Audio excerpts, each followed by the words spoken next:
As mudanças climáticas e tomando em consideração o posicionamento de Moçambique, revelam-se um tema muito importante e que deve ser amplamente debatido a todos os níveis. Nós somos um país largamente fustigado por ciclones, severamente fustigado a nível do interior por secas decorrentes do El Niño, e igualmente por outros eventos extremos. A razão disso foi recentemente os ciclones Jude, Diclede e Chido, que tiveram um impacto significativo com cerca de 3 milhões de pessoas afetadas em um período muito curto. Bom, este documento, portanto, o Programa Quinquenal, o Plano Económico e Social, são dois documentos importantes que enquadram-se também em outros grandes documentos. O quadro legal de Moçambique não é novo, aliás, desde 2007, salvo erro, existe um plano de ação nacional de mitigação aos efeitos climáticos, liderado na altura pelo antigo Ministério da Coordenação da Ação Ambiental. Há uma série de instrumentos aos quais Moçambique ratificou, instrumentos internacionais, de que Moçambique faz parte, e igualmente há acordos, pois sabemos que parte significativa das nossas bacias hidrográficas e dos nossos rios, nós somos um país a jusante, portanto recebemos as águas do interior, nomeadamente a bacia do Save, a bacia do Zambeze e igualmente aqui do Sul. Portanto, dizia que este documento, o Programa Quinquenal e o Plano Económico e Social prevêem, e há iniciativas que têm estado a ser lideradas pelas autoridades na área do ambiente, nomeadamente para a proteção da biodiversidade costeira, tomando em consideração que os mangais, por exemplo, impactam significativamente na proteção das zonas costeiras que têm estado a ser fustigadas. A pergunta fundamental é, estas medidas são suficientes? As que são projetadas para este quinquênio são suficientes para reduzir o impacto e o sofrimento das pessoas? E é precisamente para lá. Portanto, há várias medidas que têm estado a ser tomadas. Uma delas é esta, a outra é a necessidade sempre presente e nos últimos tempos da construção de infraestruturas resilientes. Estamos a falar de escolas, sobretudo, e outras infraestruturas do Estado, nas zonas onde ocorre significativamente a seca e nas zonas áridas a construção de furos de água. Portanto, o que se pode fazer e o que se está a fazer é um pouco de tudo isto, mas melhor do que isso é a capacidade existente, que está a existir agora, de prevenção, tomando em consideração os dados que se podem aferir da ocorrência dos desastres naturais. Há já alguma capacidade instalada, há algum treinamento que tem sido feito às comunidades, aos comitês locais de prevenção de riscos de desastres, sobretudo nas zonas costeiras, para a prevenção da ocorrência de ciclones. Portanto, se é suficiente ou não, lamentavelmente, estas ocorrências, e em quaisquer parte do mundo, vimos das destruições mais severas que a Espanha teve recentemente, com a ocorrência de eventos extremos. A Europa também passa por isso. Lamentavelmente, Moçambique não é dos países mais poluentes deste mundo, mas infelizmente sofre com as suas consequências. Mas mesmo assim não podemos olhar-nos como vítimas. Temos que nos olhar. Definitivamente, aí tenho que discordar de si, porque se não somos um país poluente e recebemos muito poucos recursos para fazer face a estes eventos extremos, nós somos, tal como é Madagascar... Mas o que eu queria destacar é a proatividade. Existe um esforço enormíssimo das autoridades, sobretudo do Instituto Nacional de Gestão de Riscos e Desastres, da Direção Nacional de Mudanças Climáticas no Ministério, das comunidades que se preparam. Tive a oportunidade, enquanto administrador do Distrito de Vilanculo, anualmente, sempre nos meses de janeiro e fevereiro, os eventos extremos estão lá. E as comunidades, dia após dia, vão se apercebendo do que fazer em caso de ocorrência. Em tempos, já quando da ocorrência de ciclones, não tínhamos o preparo que hoje temos. As comunidades já se encontram um pouco mais preparadas, há que fazer um pouco mais, sobretudo no que diz respeito à construção de infraestruturas resilientes, tanto sejam habitações para as nossas comunidades, vimos os estragos que o Chido e Dikelede fizeram e Moçambique precisa. Quer-me parecer que o Gabinete de Reconstrução pós-ciclones, o GREPOC, teve um orçamento muito abaixo daquilo que teria sido prometido pelos parceiros de cooperação para fazer face a uma série de iniciativas visando a proteção climática. Eu penso que nós estamos a fazer pouco.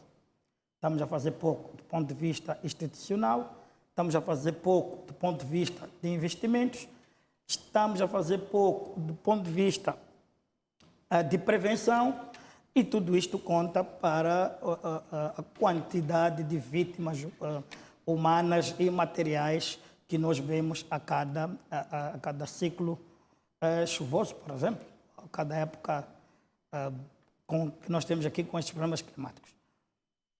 Todos nós sabemos que Moçambique está numa região geográfica propensa a ciclones, a tempestades tropicais severas. Todos nós sabemos que Moçambique, do ponto de vista de bacias hidrográficas, nós estamos localizados mais a montante, portanto, as águas vêm a jusante e nós aqui as recebemos.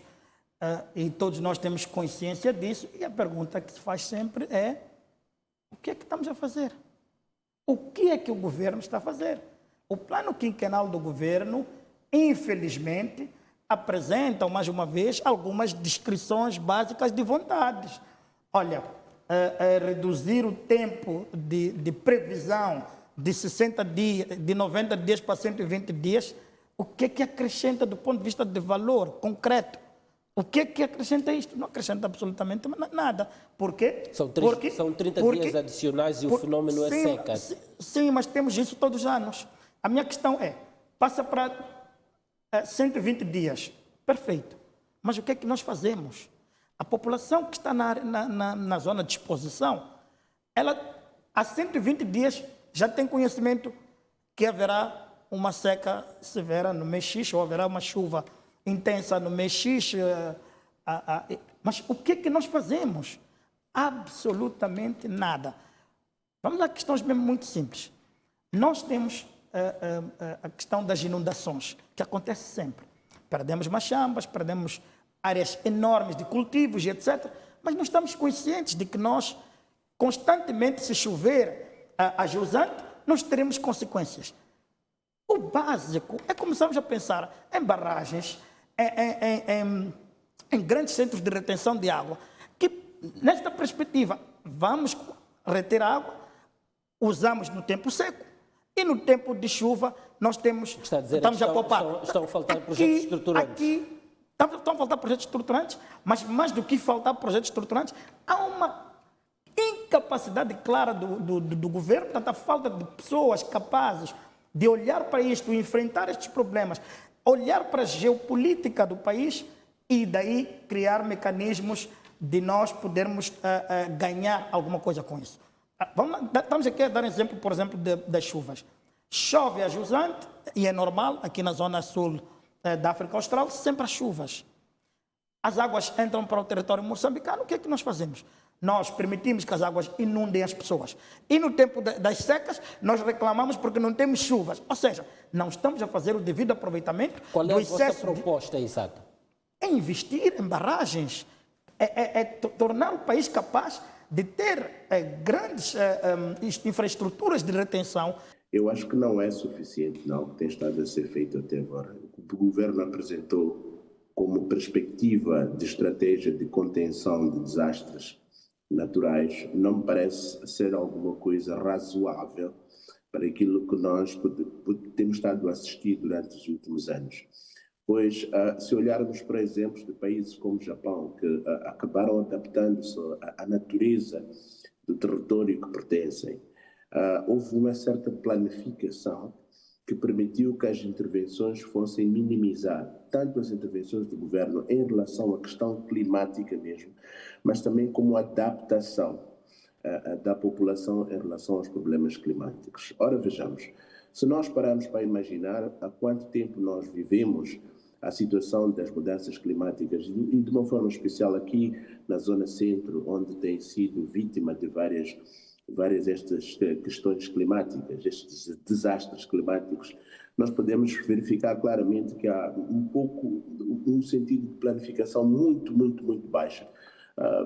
Não é uma questão de ser o governo do dia, porque a Beira também tem problemas muito sérios. Não há nem questões de prevenção, não há nem questões de uma atuação concisa pós-desastre. Portanto, eu acho que este assunto está sendo negligenciado de alguma forma, porque de uma forma generalizada. Todos os governos têm negligenciado, sim, a questão das mudanças climáticas. Bom, o Galiza, numa das suas intervenções, apelou aqui ao bom senso.